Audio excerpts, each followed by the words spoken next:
আমাদের জীবনে গুরুজনেরা, জ্ঞানী মানুষজন সবসময় একটা কথা বলেন, ধৈর্য ধরো। শুধুমাত্র দুটো শব্দ, কিন্তু কতটা বিশাল সেটা বোঝার চেষ্টা করুন। ছোট একটা অস্ত্র হাতে নিন এবং একটা বিশাল পর্বতে নিরন্তর প্রহার করতে থাকুন, ধৈর্য ধরে সেই কাজ করতে থাকুন। এমন একদিন আসবে এই বিশাল পর্বতে আপনি একটা পথ তৈরি করবেন। কোনো ধনুর্ধর যখন নিজের বিদ্যা অর্জন করেন তখন তাকেও ধৈর্য ধরতে হয়, তার নিজেকে সময় দিতে হয়, তবেই সে ধনুর্বিদ্যা শিখতে পারে। সেইভাবে আমাদের জীবনেও ধৈর্য ধরার খুব প্রয়োজন। পরিবারে ধৈর্য রাখতে পারলে তাহলে আস্তে আস্তে দেখবেন প্রেম বৃদ্ধি পাচ্ছে। সমাজে যদি ধৈর্য রাখতে পারেন তাহলে আস্তে আস্তে এই সমাজ আপনাকে সম্মান করবে। যদি নিজের জীবনে ধৈর্য রাখতে পারেন তাহলে নিজে থেকেই আত্মবিশ্বাস বাড়বে, নিজের বিকাশ হবে। জীবনে সবই সম্ভব যদি ধৈর্য রাখতে পারেন। হয়তো আস্তে আস্তে হবে, কিন্তু হবে অবশ্যই। শুধু ধৈর্য রাখুন, কারণ ধৈর্যই সব থেকে বড় পুঁজি। আসুন আর আমার সাথে ভালোবেসে বলুন, রাধা রাধা। আমাদের জীবনে যখনই আমরা কোনো বড় দায়িত্বের সম্মুখীন হই তখন আমরা তার থেকে দূরে পালাই, আর এই অজুহাত দিই যে না না, এত বেশি ভার বহন করার যোগ্যতা আমার নেই, আমি করতেই পারবো না। দেখুন, এই সংসারে ভিন্ন ভিন্ন ধরনের গাছ আছে, ছোট গাছ, বড় গাছ, কিন্তু বটগাছের মতো বড় এবং নিবিড় গাছ আর একটাও নেই। সে নিঃস্বার্থভাবে এই সংসারকে সেবা করে যায়, ছায়া প্রদান করে, শীতলতা প্রদান করে। আর যখন এমন সময় আসে যখন তার ওপর বোঝা অত্যন্ত বেড়ে যায়, সে কিন্তু কোনোভাবেই ভেঙে পড়ে না। তখন সে নিজের নিঃস্বার্থ কর্মের ফল লাভ করে, সেই নিঃস্বার্থ কর্ম যা সে করেছে। তার দেহ থেকে ছোট ছোট ঝুড়ি বার হয় এবং তা কাণ্ডের আকার ধারণ করে। সেই কাণ্ড মাটির কাছে পৌঁছয় এবং তারপর তা বটগাছের সহায়ক হয়ে ওঠে, সে ভেঙে পড়ে যায় না। এইভাবে আপনিও জীবনে নিঃস্বার্থভাবে সবার সেবা করুন, ভালোবাসুন, সবাইকে সাহায্য করুন। যেদিন আপনার ওপর বোঝা অত্যন্ত বেড়ে যাবে সেদিন এই সব মানুষ আপনাকে সাহায্য করার জন্য আসবেন, আপনার শক্তি হয়ে উঠবেন, আর আপনি বটগাছের মতোই মহান এবং বিশাল হয়ে উঠবেন। আসুন আর আমার সাথে ভালোবেসে বলুন, রাধা রাধা। একটা শব্দ আছে, পরিস্থিতি। অনেক মানুষের মুখে আমরা এই শব্দ শুনি। জীবনে যখন অসফল হই, দুঃখ আসে, সংকট আসে, কোনো বিপদ ঘনিয়ে আসে, তখন সমস্ত দোষ আমরা পরিস্থিতির ওপর চাপিয়ে দিই। আর দেখতে গেলে কোথাও না কোথাও ঠিকই করি। এই পরিস্থিতি প্রত্যেক দিনের মতো পাল্টাতে থাকে, কিন্তু এই দিন, এই রাত, এমন কেউ আছেন যিনি এর ওপরেও নিয়ন্ত্রণ সাধন করেন, আর তিনি হলেন সূর্য। ঠিক সেই রকমই আমাদের জীবনেও সূর্য হলো এই মন। যদি এই মনের ওপর আমরা নিয়ন্ত্রণ করতে পারি তাহলে আমরা জীবনকেও নিয়ন্ত্রণ করতে পারবো। প্রথমে এই মনের রাজা হয়ে উঠতে হবে। তাই মনে রাখবেন, যদি মন দুর্বল হয় তাহলে পরিস্থিতি আমাদের সমস্যা বলে মনে হবে। এই মন যদি স্থির হয়, পরিস্থিতি প্রতিস্পর্ধা বলে মনে হবে। আর এই মন যদি শক্তিশালী হয়ে ওঠে তাহলে যে কোনো পরিস্থিতি আপনার কাছে একটা সুযোগ মাত্র, এমন এক সুযোগ যাতে অগ্রসর হয়ে আপনি মহান হয়ে উঠতে পারেন। এই মনের শক্তির বৃদ্ধি ঘটান, মহান হয়ে উঠুন, আর আমার সাথে ভালোবেসে বলুন, রাধা রাধা। খুব সুন্দর একটা কাহিনী আছে। একবার এক ব্যক্তি নিজের অসফলতার জন্য ত্রস্ত হয়ে সময় দেবতার তপস্যা করতে বসলেন। উনি তপস্যা করলেন এবং সময় দেবতা প্রসন্ন হলেন, মানুষের রূপ ধারণ করে ওনার সামনে প্রকট হলেন। এবার সেই ব্যক্তি ওনাকে জিজ্ঞেস করলেন যে কি এমন আছে যার জন্য আপনি বারবার জয়ী হন আর আমি চিরকাল পরাজিত হয়ে থাকি? কেন এত পরিশ্রম করা সত্ত্বেও আমি সাফল্য লাভ করতে পারি না? তখন সময় দেবতা উত্তর দিলেন যে দিন হোক বা রাত, ঝড় হোক বা ভূমিকম্প, রোদ হোক বা বৃষ্টি হোক, সময়ের সূত্রপাত হোক বা প্রলয়, আমি থামি না, আমি চলতেই থাকি। আর সেই জন্য যিনি থেমে যান তিনি পরাজিত হন, আর আমি জয়ী হই। এটাই আমাদের শিখতে হবে। জীবনে সবসময় চলতে থাকুন, কখনো থামবেন না। হ্যাঁ, কিছুক্ষণের জন্য বিরতি নিতে পারেন, বিশ্রাম করার জন্য, নিজেকে আরো সশক্ত করে তোলার জন্য, কিন্তু থেমে যাবেন না। নিরন্তর কর্ম করতে থাকুন, পরিশ্রম করতে থাকুন, তবেই এই সংসার আপনাকে মনে রাখবে। আসুন আমার সাথে ভালোবেসে বলুন, রাধা রাধা। মানুষ তার জীবনে দুই ধরনের পরিস্থিতিকে খুব ভয় পায়। এক, কোনো কারণবশত কারোর সামনে নত হওয়া। দুই, কোনো কারণে নিজের চরিত্র থেকে, নিজের মূল্যবোধ থেকে বিচ্যুত হওয়া। এবার কেন হয় এরকম যে কথায় কথায় কারোর সামনে নত হতে হয়? কেন বারংবার নিজের চরিত্র থেকে চ্যুত হতে হয়? এরকম কেন হয়? এটা তখনই হয় যখন আমাদের শিক্ষা এবং মূল্যবোধের অভাব থাকে।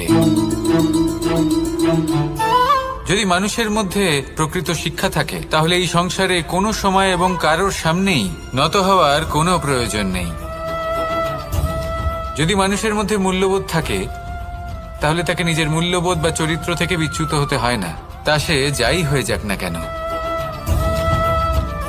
কোনো বালককে যদি জন্ম থেকেই সুশিক্ষার অধিকারী করা হয়, শিক্ষিত করা হয়, মূল্যবোধের অধিকারী করা হয়, তবে সে এই সংসারে এমন কর্ম করবে যাতে সে নিজেকে, নিজের পরিবারকে, সমগ্র সমাজকে গর্বিত করতে পারে। শিক্ষা লাভ করুন, মূল্যবোধ লাভ করুন, এবং আমার সাথে ভালোবেসে বলুন, রাধা রাধা। আমাদের সকলের জীবনে একটা লক্ষ্য থাকে যেটা আমরা লাভ করতে চাই। ঠিক যেন একটা প্রতিস্পর্ধা বিদ্যমান যে কে সব থেকে আগে নিজের লক্ষ্যে পৌঁছতে পারবে। আর সেই জন্য আমরা সকলেই খুব তাড়াতাড়ি এগোতে চেষ্টা করি, বড় এবং দীর্ঘ পদক্ষেপ ফেলি, যাতে তাড়াতাড়ি নিজের লক্ষ্যে পৌঁছতে পারি।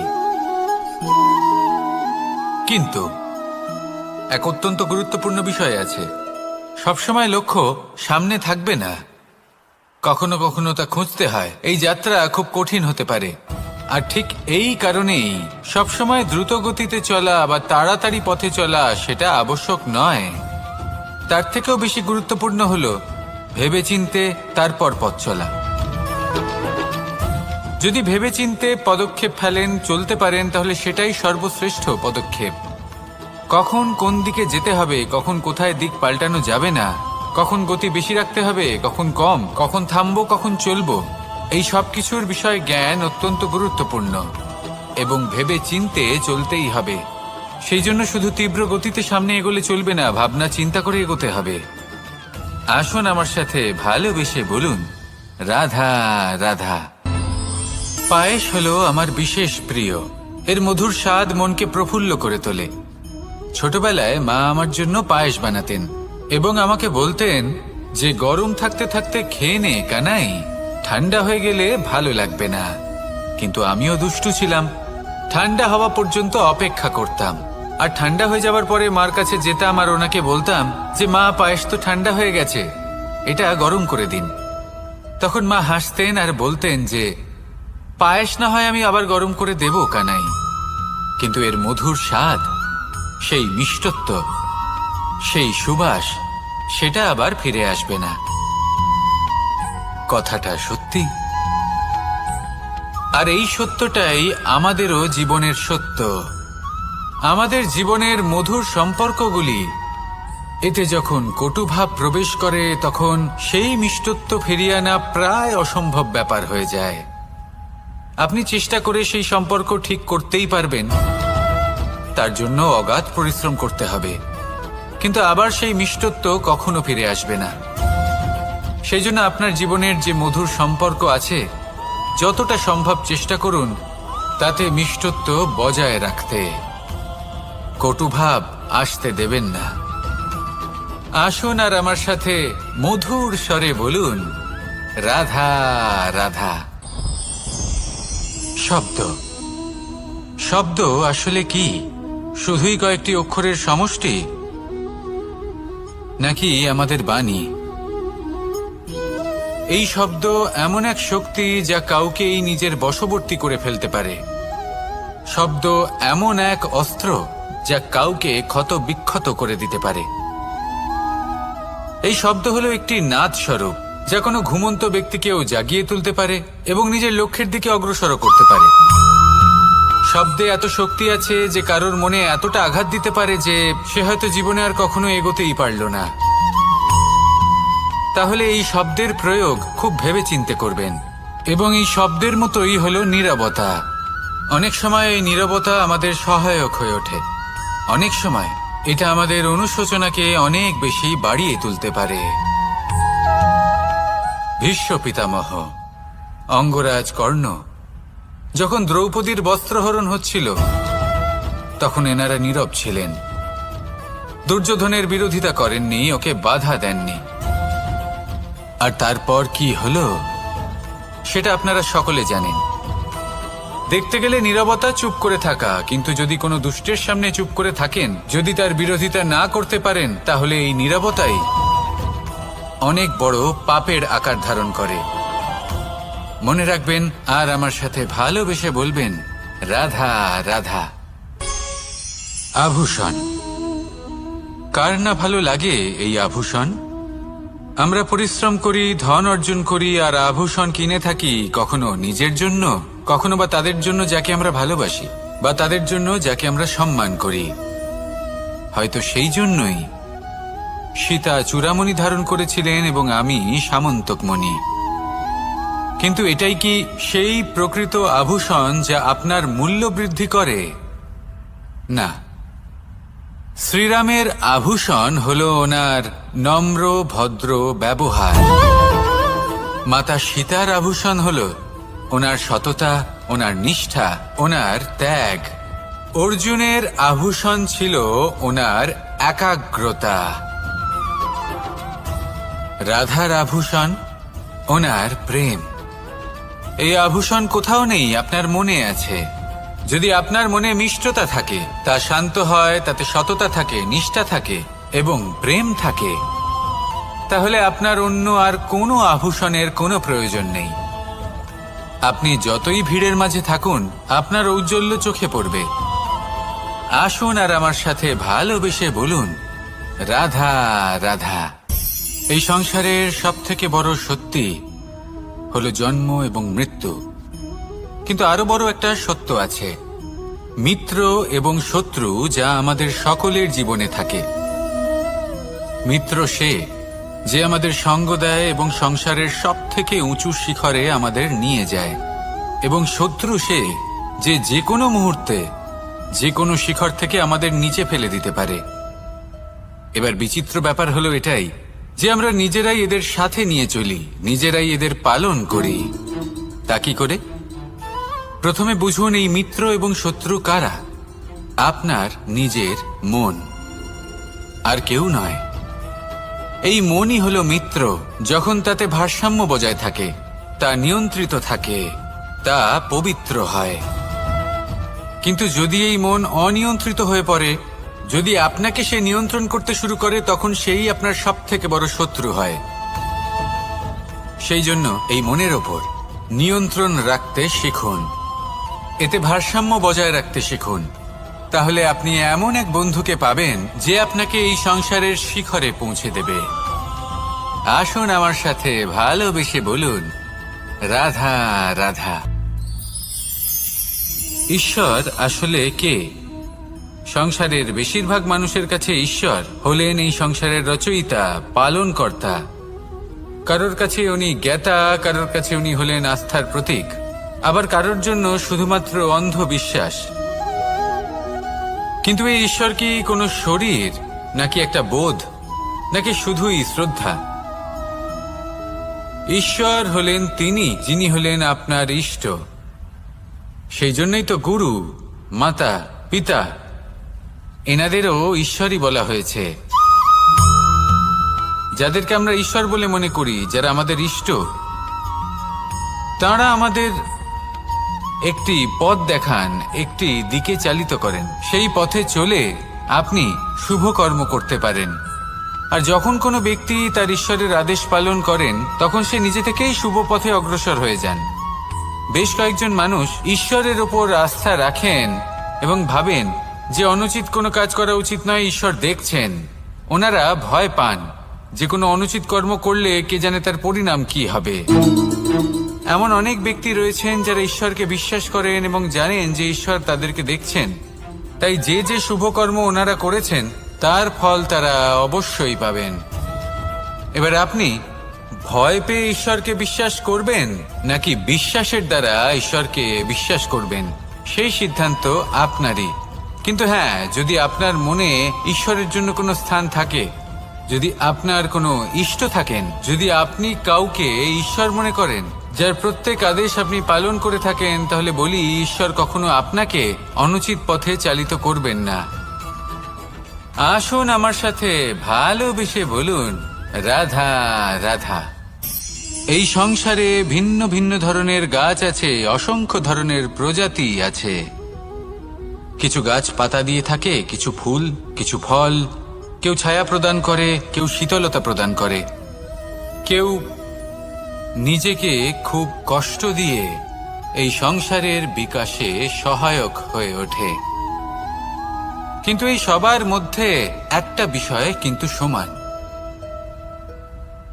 এরা প্রত্যেকেই পাতা ছাড়া, ফুল ছাড়া, ফল ছাড়া জীবিত থাকতেই পারে, কিন্তু কোনো বৃক্ষই শিকড় ছাড়া বেঁচে থাকতেই পারে না। এটাই হলো রাধার।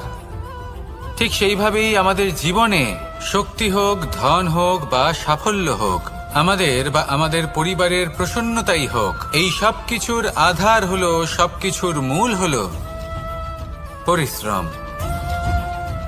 তাই জীবনে চিরকাল পরিশ্রম করতে থাকুন।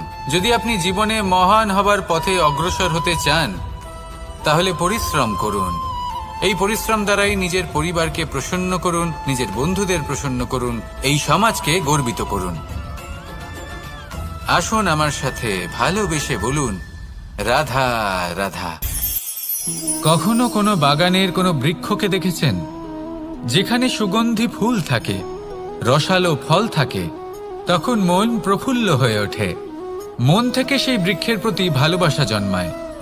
কিন্তু যিনি বাগানের মালিক, শুধুমাত্র তিনিই জানেন যে কিভাবে এই বৃক্ষকে আগলে রাখতে হয়, কিভাবে তার পরিচর্যা করলে এতে সুন্দর সুগন্ধি ফুল হবে, রসালো ফল হবে।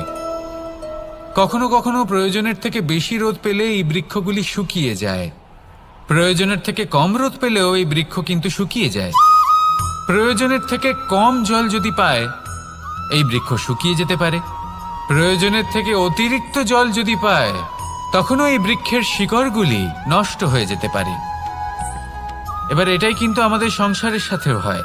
আমাদের সংসারের সকল প্রতিভাশালী ব্যক্তি, যেমন লেখক, বিচারক, প্রবক্তা, যোদ্ধা, এদের সবার ক্ষেত্রে এই কথাটাই প্রযোজ্য। যদি বেশি প্রশংসা করা হয়, তাহলেও এরা হারিয়ে যাবেন। প্রয়োজনের থেকে বেশি যদি নিন্দা করা হয়, তখনও তারা নত হয়ে পড়বেন। তাহলে আপনি এদের রক্ষা করুন এবং নিজেদেরও। মনে রাখবেন একটা কথা, জেনে রাখুন কখন কোন নিন্দায় আপনি লজ্জিত হবেন না, আর কখন কোন প্রশংসার দ্বারা নিজের মধ্যে অহংবোধ জাগ্রত করবেন না। এই মন সুপ্রসন্ন হয়ে বলবে, রাধা রাধা। যদি আমি কোনো বনে যাই, কোনো নির্জন বনে, সেই বনের বিষয়ে, সেই পথের বিষয়ে, গাছপালার বিষয়ে, পশুপক্ষীর বিষয়ে আমার যদি কোনো জ্ঞান না থাকে, সেই বনের ক্ষুদ্র থেকে ক্ষুদ্রতর অংশের বিষয়ে যদি আমার কোনো জ্ঞান না থাকে, তাহলে হতেই পারে সেই বনে কোথাও আমি হারিয়ে যাব। হয়তো এমনভাবে হারিয়ে যাব, কোনোদিনও বাইরেই বেরোতে পারবো না। তাই সেই বনের বিষয়ে জ্ঞান লাভ করা আবশ্যক। এটাই হলো শিক্ষা। জীবনে বেশিরভাগ মানুষই কেন অসফল হন? ওনারা একটা লক্ষ্য স্থির করেন, কিন্তু সেই পথের বিষয়ে তারা পর্যাপ্ত জ্ঞান অর্জন করেন না। সেই পথে কি বিপদ আসতে পারে প্রত্যেকটা পৃষ্ঠার জ্ঞান তাদের নেই, আর সেই জন্যই তারা অসফল হন। আপনি জীবনে যখনই কোনো লক্ষ্য স্থির করবেন, কোনো লক্ষ্য সাধন করবেন, পরিকল্পনার সাথে সেই পথে অগ্রসর হন। সেই পথকে বোঝার চেষ্টা করুন, সেই পথের বিপদ সম্পর্কে জ্ঞান লাভ করুন, সব কিছু জানার চেষ্টা করুন, অজানা তথ্য আহরণ করুন, আর তারপর সেই লক্ষ্যের প্রতি নিজেকে সমর্পিত করুন। তবেই আপনি সাফল্য লাভ করবেন। আর এই মন প্রসন্ন হয়ে বলবে, রাধা রাধা। আপনি নিশ্চয়ই কখনো অনুভব করেছেন, যদি কোনো নির্মল ব্যক্তির কাছে গিয়ে বসেন তাহলে মনে নির্মল অনুভূতি হয়, এই মন শান্ত হয়ে যায়। সেইখানেই কোনো দুশ্চরিত্র মানুষের কাছে গিয়ে বসলে এই মন বিচলিত হয়ে যায়। কারণটা কি? কারণ যে ব্যক্তি নির্মল মনের, তিনি সবার মধ্যে নির্মলতা ছড়িয়ে দেন।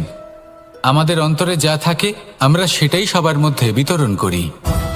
যদি আপনি এই সংসারে শুভ বোধ ছড়িয়ে দিতে চান, তাহলে প্রথমে শুভ গ্রহণ করুন, তা অর্জন করুন। এই সংসারে জ্ঞানের শক্তি লাভ করুন, আর সেই জ্ঞানের শক্তি সংসারে বিতরণ করুন। শান্তি এবং সন্তোষ প্রদান করুন। কারণ যেমন বীজ এই সংসারে বপন করবেন, তেমনই ফল আপনি লাভ করবেন। যেমন দেবেন তেমন ফিরেও পাবেন। এই সংসারে জ্ঞান প্রদান করুন, শান্তি প্রদান করুন, সন্তুষ্টি প্রদান করুন। এই সংসারে ভালোবাসা বিতরণ করুন, আর এই প্রেম ভাব নিয়েই বলুন, রাধা রাধা। এই সংসারে দুই ধরনের মানুষ দেখা যায়, এক সরল, দুই জটিল। এবার এই যে সরল ব্যক্তি থাকে, তাদের এই সমাজ দুর্বল মনে করে। এমনিতে দেখতে গেলে জলও সরল, বায়ুও সরল। ওনারা যেদিকে চাইবেন প্রবাহিত হতে পারেন, এনাদের যে আকার দেবেন সেটাই ধারণ করবেন। কিন্তু এরা বাস্তব রূপ ধারণ করলে তখন কি হয়? এই জল এমন এক ধারায় পরিণত হয় যে অনেক বড় বড় পাথরকে খণ্ডিত করে দিতে পারে। এই বায়ু এমন এক চক্রবাতে পরিণত হয় যা সংসারে বিনাশ ডেকে আনে। তাই যে ব্যক্তি সরল, তার সরলতাকে সম্মান করুন, তাকে সম্মান করুন, তাকে ভালোবাসা দিন। আর আমার সাথে ভালোবেসে বলুন, রাধা রাধা। খেলা খেলতে কে না ভালোবাসেন? আমরা প্রত্যেকেই যখন সময় পাই, সুযোগ পাই, তখনই আমরা কোনো খেলা খেলি। খেলার সময় দুই ধরনের মানুষ ওখানে থাকেন, এক যারা অংশগ্রহণ করেন, আর দুই যারা দেখতে থাকেন, যারা দর্শক হয়ে দেখেন, যারা নিজের পক্ষের বিজয়ের ফলে উচ্ছ্বসিত হয়ে থাকেন, পরাজয়ের ফলে শোক পালন করেন, পরামর্শ দিয়ে থাকেন। আর বিজয়ী কে হন? বিজয়ী তিনি হন যিনি অংশগ্রহণ করেন। নির্বাচনে আপনাকে করতে হবে, আপনি কি করতে চান? আপনি কি খেলোয়াড় হতে চান, নাকি আপনি দর্শক হতে চান? যদি আপনি বিজয়ের আনন্দ লাভ করতে চান, সেই রোমাঞ্চ অনুভব করতে চান, তাহলে খেলতে হবে। ময়দানে আপনাকে নামতেই হবে। পরাজয়ের সম্ভাবনার ভয়ের সাথে আপনাকে লড়াই করতেই হবে। বিপক্ষের আহ্বানকে স্বীকার করতেই হবে, খেলোয়াড় হয়ে উঠতে হবে। তবেই এই বিজয়ের সম্ভাবনা থাকবে। আসলে কি, দর্শক হয়ে পরামর্শ দেওয়া অত্যন্ত সহজ, ময়দানে নেমে অংশগ্রহণ করা অত্যন্ত কঠিন। আর এখানে যেটা সহজ, তা আপনাকে বিজয়ের পথে কখনোই নিয়ে যাবে না। আসুন আমার সাথে ভালোবেসে বলুন, রাধা রাধা। এই সংসারে মানুষ জন্মগ্রহণ করেন, বড় হতে থাকেন, পুরুষার্থ লাভ করেন, অর্জন করেন। অর্জন করা আসলে কি? বেশিরভাগ মানুষ বলেন অর্জন করা অর্থাৎ ধন সম্পত্তি অর্জন করা। আর কি অর্জন করা যায়? আর কি লাভ করা যায়?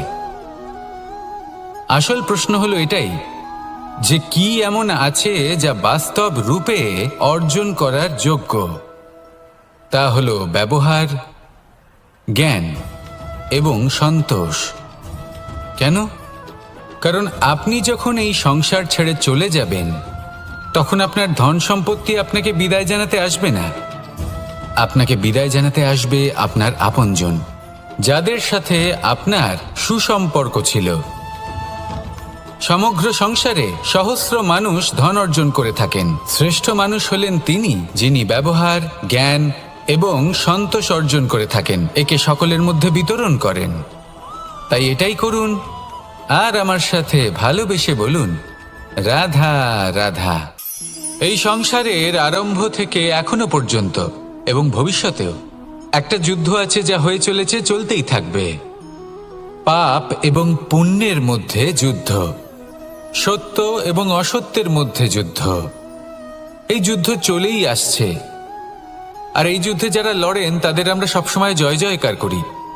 আর যারা এই জয় জয়কার করেন তাদের প্রত্যেকের একটা বিশেষ গুরুত্ব থাকে। যখনই কোনো যোদ্ধা যুদ্ধক্ষেত্রে ক্লান্ত হয়ে পড়ে, শক্তিহীন হয়ে পড়ে, তখন এরা জয় জয়কার করে, শঙ্খ বাজাতে থাকে। সেই যোদ্ধাকে অনুপ্রেরিত করে, শক্তি এবং সাহসে ভরিয়ে তোলে, আর তখন সেই যোদ্ধা সেই যুদ্ধকে এগিয়ে নিয়ে যেতে পারে। যখন শ্রীরাম লঙ্কা যাত্রা করার জন্য সেতু তৈরি করছিলেন, তখন একটা ছোট্ট মিষ্টি কাঠবিড়ালি নিজের মুখে মাটির টুকরো বয়ে নিয়ে গিয়ে তার সাধ্যমতো তাকে সাহায্য করছিল। শ্রীরাম দেখলেন এবং বললেন যে ও তো সবার মনোবল বৃদ্ধি করছে, সবাইকে প্রেরিত করছে। ও বলল যে আমি এত ছোট হয়েও যদি এই কাজ করতে পারি, তাহলে আপনারা সবাই কেন পারবেন না? এটাই হলো সেই সকলের মাহাত্ম্য, যারা জয় জয়কার করেন, অনুপ্রেরিত করেন, সাহস যোগান। ওনারা সেই ব্যক্তি যারা একজন যোদ্ধার মধ্যে যুদ্ধকে জয় করার শক্তি প্রদান করেন। আসুন আমার সাথে ভালোবেসে বলুন, রাধা রাধা। সংসারে আমাদের জীবনে যখন কোনো সুখ বা দুঃখ আসে, তার জন্য আমরা কাউকে না কাউকে অবশ্যই দায়ী করে থাকি, তাই না? এই ব্যক্তি আমাদের সাথে এরকম কাজ করেছেন, তাই আমার সাথে এমন হলো। ওই ব্যক্তি যদি এমনটা না করতেন, তাহলে আজ আমি ওই স্থানে পৌঁছতে পারতাম। সবই আপনার দৃষ্টিভঙ্গির ওপর নির্ভরশীল, আর যদি আপনার দৃষ্টিভঙ্গি এমন হয়, তাহলে তা অনুচিত। সত্যি কথা বলতে, এই সংসারে ভিন্ন ভিন্ন ধরনের মানুষ আছে। এটা আপনার ওপর নির্ভর করছে কিভাবে তাদের স্বাগত জানাবেন। একবার ভাবুন, আমি আমার দুটো হাত সামনে নিয়ে এলাম, দুটো মুঠো খুলে দিলাম। দুই প্রকারের মানুষ আসবেন, কিছু না কিছু দিয়ে যাবেন। এই মুঠো যদি আমি বন্ধ করে দিই, তাহলে না কেউ আমাকে কিছু দিতে পারবে, না আমার কিছু যাবে আসবে। নিশ্চয়ই বুঝতে পারছেন এই দুই ধরনের ব্যক্তি কারা এবং তারা কি দিয়ে যান। আমি যদি নিজের মুঠো খুলে দিই, তাহলে কিছু ভালো মানুষ আসবেন, আমাকে আনন্দ, সন্তুষ্টি, জ্ঞান প্রদান করে যাবেন, ভালো অভিজ্ঞতা দিয়ে যাবেন। কোনো খারাপ ব্যক্তি যদি আসেন, তাহলে তিনিও খারাপ অভিজ্ঞতা দেবেন, যার থেকে আমি শিক্ষা লাভ করব। এই সব কিছু আমি লাভ করতে পারি। মুঠো যদি বন্ধ করে রাখি, তাহলে আমি কিছুই পাবো না। দেখুন, এই সংসারে প্রত্যেকের জীবনে এইরকম। প্রত্যেকের জীবনে সবকিছুই আছে, ভালো খারাপ দুই মানুষই আছে। ভালো অভিজ্ঞতা আছে, খারাপ অভিজ্ঞতা আছে। নির্ভর করছে আপনার উপর যে আপনি কি করবেন, এনাদের স্বাগত কিভাবে জানাবেন, কার থেকে কি বুঝবেন, কি শিখতে পারবেন, আর কোন দৃষ্টিভঙ্গি নিয়ে অগ্রসর হবেন। এটাই নির্ধারণ করবে যে আপনার জীবন কেমন হবে। আসুন আমার সাথে ভালোবেসে বলুন, রাধা রাধা। এটা হলো একটা সাদা পাতা। এবার এতে আমি যাই লিখব, সেটাই এর অস্তিত্ব হবে।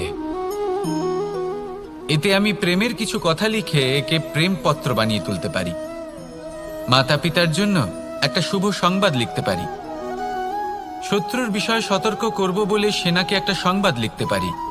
দ্বারকাবাসীর জন্য কোনো সংবাদ পাঠাতে পারি। যাই লিখব, এই পত্র সেটাই হয়ে উঠবে। সেই রকমই হলো আমাদের জীবন। আমরা যেমন কর্ম আমরা করব, আমাদের অস্তিত্ব এবং ব্যক্তিত্ব ঠিক তেমনই হয়ে উঠবে। যদি আপনি একটা অসাধারণ, উজ্জ্বল এবং সম্মানজনক জীবনযাপন করতে চান, তাহলে তার একটা রহস্য আপনাকে বলি। যেমন কথন হবে, কর্ম তেমন হবে। অর্থাৎ যতটুকু বলেছেন ততটুকুই করুন, আর যতটুকু করেছেন ততটুকুই বলুন। এই একটা নিয়ম যদি আপনারা পালন করেন, তাহলে এই সংসারের সমস্ত পণ্ডিত আপনাকে অবশ্যই সম্মান করবেন। তাহলে এটাই করুন, আর আমার সাথে ভালোবেসে বলুন, রাধা রাধা। কখনো কোনো পাখিকে দেখেছেন? যখন সে প্রথমবার উড়তে চেষ্টা করে, সে বাসা থেকে মাটিতে পড়ে যায়, কিন্তু সে হার মানে না। চেষ্টা করতে থাকে, করতেই থাকে, ডানা ঝাপটাতে থাকে, আর তারপর সে উড়তে শেখে। গোল শালগ্রাম শিলাকে দেখুন, পর্বত থেকে খসে পড়ে, ধাক্কা খায়, জলের প্রবাহ দ্বারা ঘর্ষিত হয়, তারপরে তা শালগ্রামে পরিণত হয়। ভেবে দেখুন, যদি কোনো পাখি প্রথমবার উড়তে গিয়ে এটা ভাবে যে না না, যদি আমি পড়ে যাই তবে, আমার যদি আঘাত লাগে তবে, আর যদি ভয়ের কারণে সে শুরুই না করতে পারে, চেষ্টাই না করে, তাহলে কি সে উড়তে শিখবে? কখনোই নয়। এটাই আমাদের শিখতে হবে, প্রারম্ভ করতে হবে। তা অত্যন্ত গুরুত্বপূর্ণ। যখন আমরা কিছু শুরু করি তখন ভয় করে, কিন্তু যদি এটা না করেন জীবনে কখনো সামনে এগোতেই পারবেন না। হতেই পারে প্রারম্ভ করার পরে আপনি পড়ে যাবেন, বারবার নিচে পড়ে যাবেন, কিন্তু যদি নিরন্তর চেষ্টা করতে থাকেন তাহলে একদিন না একদিন আপনি অবশ্যই সফল হবেন। এই শুরু করাটাই সব থেকে বেশি কঠিন। এর দ্বারা ভয়ভীত হবেন না। আসুন আর আমার সাথে ভালোবেসে বলুন, রাধা রাধা। যদি আমি আমার চোখ বেঁধে কোনো একটা নির্দিষ্ট দিকে নিজের সমস্ত শক্তি প্রয়োগ করে ছুটে যাই, তাহলে কি হবে? আমি কোথাও ধাক্কা খেতে পারি, নিজের ক্ষতি করতে পারি, কোথাও পড়ে যেতে পারি, তাই না? অর্থাৎ এটা নিশ্চিত এই কাজ আমার করা উচিত নয়। কিন্তু আজকের দিনে প্রত্যেকটা মানুষ এই কাজই করছেন, তাই না? কোনো কাজ করার পূর্বে সেই কাজের বিষয়ে সম্পূর্ণ তথ্য কোথায় সংগ্রহ করছেন? শুধু এটুকু জানেন যে এই কাজটা করলে কত ধন অর্জন করবেন আর কত নাম হবে, আর ব্যাস সামনে এগিয়ে যান। এটা উচিত নয়। পূর্ণরূপে যে কোনো কাজ করার আগেই সেই কাজের বিশ্লেষণ করে নেওয়া উচিত, তা বুঝে নেওয়া উচিত, এবং সেই বিষয়ে অবশ্যই খেয়াল রাখা উচিত যে আপনার শরীর এবং আপনার মন এই কাজ করার জন্য কি প্রস্তুত রয়েছে। যদি তা না হয় তাহলে প্রথমে নিজেকে শুধরে নিন, তারপরে সেই কাজ করুন। যদি এইভাবে জীবনে সামনে এগোন তাহলে সাফল্যের সম্ভাবনা জীবনে অনেক বেশি বেড়ে যাবে।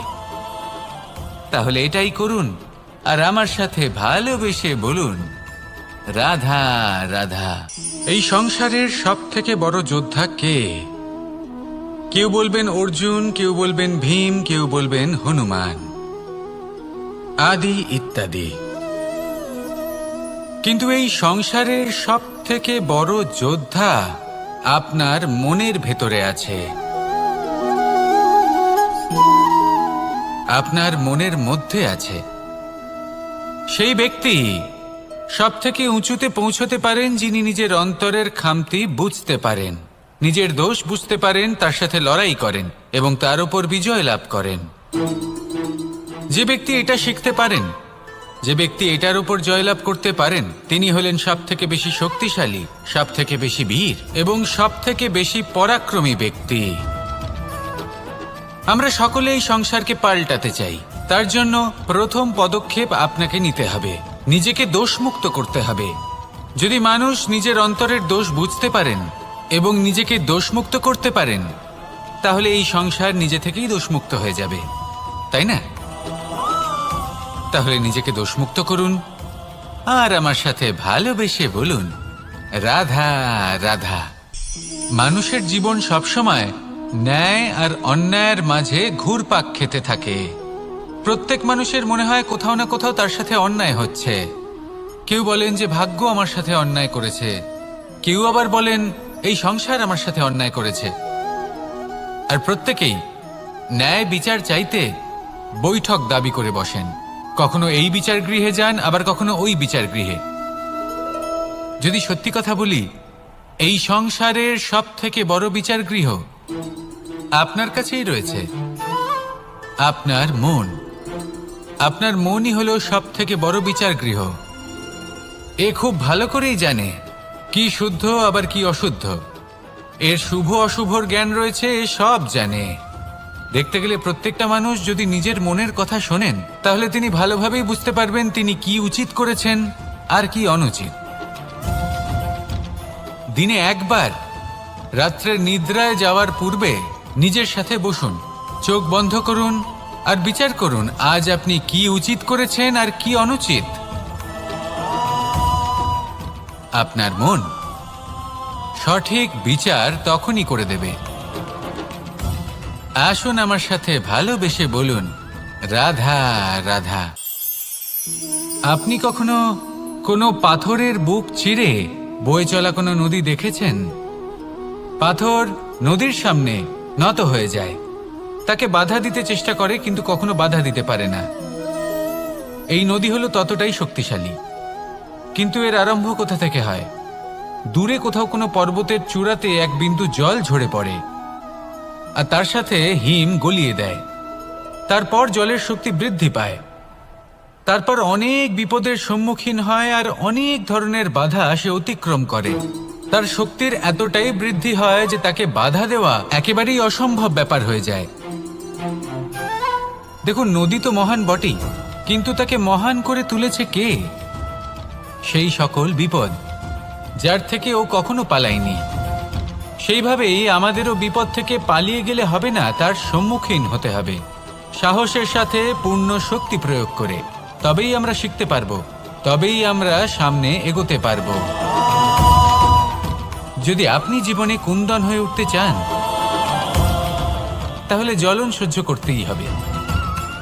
আসুন আমার সাথে ভালোবেসে বলুন, রাধা রাধা। এ হলো গোলাপ ফুল। একে আমরা সকলেই চিনি। সমগ্র সংসার ভালোবাসে এই পুষ্পকে। এই ফুল দেখতেও সুন্দর। সবথেকে বেশি গুরুত্বপূর্ণ কথা হলো এর সুগন্ধ, যা দূর দূরান্ত থেকে ব্যক্তিদেরকে আকৃষ্ট করে। এই সুন্দর পুষ্প একটু মন দিয়ে দেখলেই দেখা যায় এর নিচে কাঁটা রয়েছে। এই সংসার বলে, এ প্রকৃতির কেমন রচনা, এত কোমল পুষ্প, এটা কি তীক্ষ্ণ কাঁটা সহ প্রস্ফুটিত হয়? এটাই হলো জীবনের সত্য। আমাদের অন্তরের সদ্গুণ, সেগুলিও এই ফুলের মতোই সুন্দর। সংসারের সৌন্দর্য দেখতে পায়, এর সুগন্ধ চতুর্দিকে ছড়িয়ে পড়ে। কিন্তু এই সদ্গুণ জাগ্রত করে তোলার জন্য কঠোর পরিশ্রম করতে হয়, প্রতিনিয়ত চেষ্টা করে যেতে হয়। তাই জন্য যদি আপনি জানেন আপনার পথ উচিত কিন্তু তা কাঁটায় পরিপূর্ণ, তাহলে থামবেন না, চলতে থাকুন। একবার যদি অন্তরের সদ্গুণ জাগ্রত হয়, তাহলে এই সংসার এই সৌন্দর্য দেখবে আর সুগন্ধে আকর্ষিত হয়ে আপনার কাছে আসবে। এই মন, এই জীবন প্রসন্ন হয়ে বলবে, রাধা রাধা। মোহনের বাঁশির এই সুর, এই সঙ্গীত কার না পছন্দ হয়? সবারই খুব ভালো লাগে। এবার এই সুর আসে কোথা থেকে?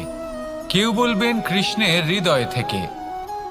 সত্য কথা, এই সুর হৃদয় থেকে নির্গত হয় এবং প্রকট হয় এই বাঁশি থেকে। এই বাঁশিটাকে দেখুন, এই ছিদ্রগুলি দেখুন, প্রত্যেকটা সুর থেকে নিজস্ব একটা স্বর নির্গত হয়। এবার যে ব্যক্তি এই সমস্ত সুর এবং স্বর বুঝতে পারেন, এতে নিপুণ, তিনি এই বাঁশির দ্বারা যে সুর নির্গত করবেন তা তো মধুর অবশ্যই হবে। এবার জীবনের সাথেও কিছুটা এরকমই ঘটে। জীবনের কিছু নীতি থাকে, অর্থ, কুটুম্ব এবং আধ্যাত্মিক। যদি জীবনের প্রত্যেকটা মুহূর্ত সুখময় হয় এরকম আপনি চান, তাহলে এই তিনটি নীতিতে আপনাকে নিপুণ হতে হবে। কোনো একটি বিশেষ নীতির প্রতি যদি আপনি বেশি ঝুঁকে পড়েন, তাহলে বাকি দুই নীতি থেকে যা সুখ লাভ করা সম্ভব তা পারবেন না। ধন অর্জন করতে হবে পরিবারের জন্য, পরিবারের সুখ মনের শান্তির জন্য, মনে শান্তির প্রয়োজন মনের শুদ্ধতার জন্য। যখন এই মন শুদ্ধ হবে, জীবন শুদ্ধ হবে, পবিত্র হবে, সুন্দর হবে এবং ভালোবেসে বলবে, রাধা রাধা। জল, এ হলো জীবনের আধার, পঞ্চতত্ত্বের মধ্যে একটি, আর অত্যন্ত বিশেষ। এর থেকে অনেক বড় শিক্ষা পাওয়া যায়। এই জল, গন্তব্যের বিষয়ে এর স্পষ্ট ধারণা আছে। ও জানে ওর লক্ষ্য কি, আর প্রয়াস করে ততদূর সে পৌঁছেও যায়। এটি পর্বত থেকে বয়ে নিচে নেমে আসে, নদীর সাথে সমাহিত হয়ে তার সাথে বয়ে চলে। চিরসবুজ বনানী গড়ে তোলে, প্রাণীদের তৃষ্ণা নিবারণ করে, সামনে এগিয়ে চলে, মানুষের সাথে মিলিত হয়। যারা একে বাঁধের মধ্যে বেঁধে রাখতে চেষ্টা করে সে বন্দি দশাতেও থেকে যায়, মানুষের কল্যাণ করে। তারপর বাঁধ থেকে মুক্তি পেয়ে এগিয়ে চলে, কোথাও ধাক্কা খায়, কোথাও বাধা পড়ে, কোথাও যদি পথ খুঁজে না পায় তাহলে পথ খুঁজেই নেয়, আর যেখানে পথ থাকে না সেখানে পথ বানিয়ে নেয়, আর শেষ পর্যন্ত নিজের লক্ষ্যে পৌঁছেই যায়, অর্থাৎ সমুদ্রে গিয়ে সমাহিত হয়ে যায়। আমাদেরও কিছুটা এরকমই হয়ে উঠতে হবে। যেখানেই যাবেন সকলের কল্যাণ করুন, সামনে এগোন। আপনি কোথাও পড়ে গেলে, ধাক্কা খেলে আঘাত লাগবেই, উত্থান পতন লেগেই থাকে। সামনে এগোতে থাকুন। কোথাও পথ না পেলে তা খুঁজে নিন, কোথাও পথ না থাকলে তা বানিয়ে নিন। নিজের গন্তব্যের কথা সবসময় মনে রাখুন। শেষ পর্যন্ত নিজের মোক্ষ লাভ আপনি অবশ্যই করবেন। আর আমার সাথে ভালোবেসে বলুন, রাধা রাধা। জীবনের প্রত্যেক মুহূর্ত আমাদের কিছু না কিছু শিক্ষা দেয়, নির্ভর করছে আমাদের দৃষ্টিভঙ্গির উপর। যেমন নদী হলো আমার অত্যন্ত প্রিয়, নদীতে ভ্রমণ করতে আমার খুব ভালো লাগে। কি বলেন? নদীতে সবসময় নতুন কিছু থাকে, ও পুরনো কিছুই নিয়ে বসে থাকে না, সব সময় প্রবাহমান, কখনো থামে না। ততক্ষণ থামে না যতক্ষণ না সাগরে গিয়ে সমাহিত হচ্ছে। ঠিক এইভাবেই আমাদেরও উচিত নিজের জীবন অতিবাহিত করা, নদীর মতো। প্রত্যেক মুহূর্ত নতুন, তাই সেইভাবেই জীবন যাপন করুন। পুরনো কিছুই একত্রিত করে রাখবেন না, বিগত স্মৃতির মাঝে নিজেকে হারিয়ে ফেলবেন না। এই যে বর্তমান, এই যে মুহূর্ত, সেটাই হলো সর্বশ্রেষ্ঠ। এর মাঝেই জীবন যাপন করুন, নদীর মতো প্রবাহমান হতে শিখুন। আপনি শিখে গেলে তাহলে মনে রাখবেন, আমার আপনার মাঝে বিচরণ করতে বড়ই ভালো লাগবে। যে ব্যক্তি আনন্দের সাথে জীবনের প্রত্যেকটা মুহূর্ত অতিবাহিত করে, কোনো চিন্তা ছাড়াই প্রবাহমান হয়, কখনোই থামে না, যতক্ষণ না মুক্তি লাভ করছেন, এমন ব্যক্তির মধ্যেই রাধাকৃষ্ণ বসবাস করেন। তাহলে আসুন আমার সাথে ভালোবেসে বলুন, রাধা রাধা।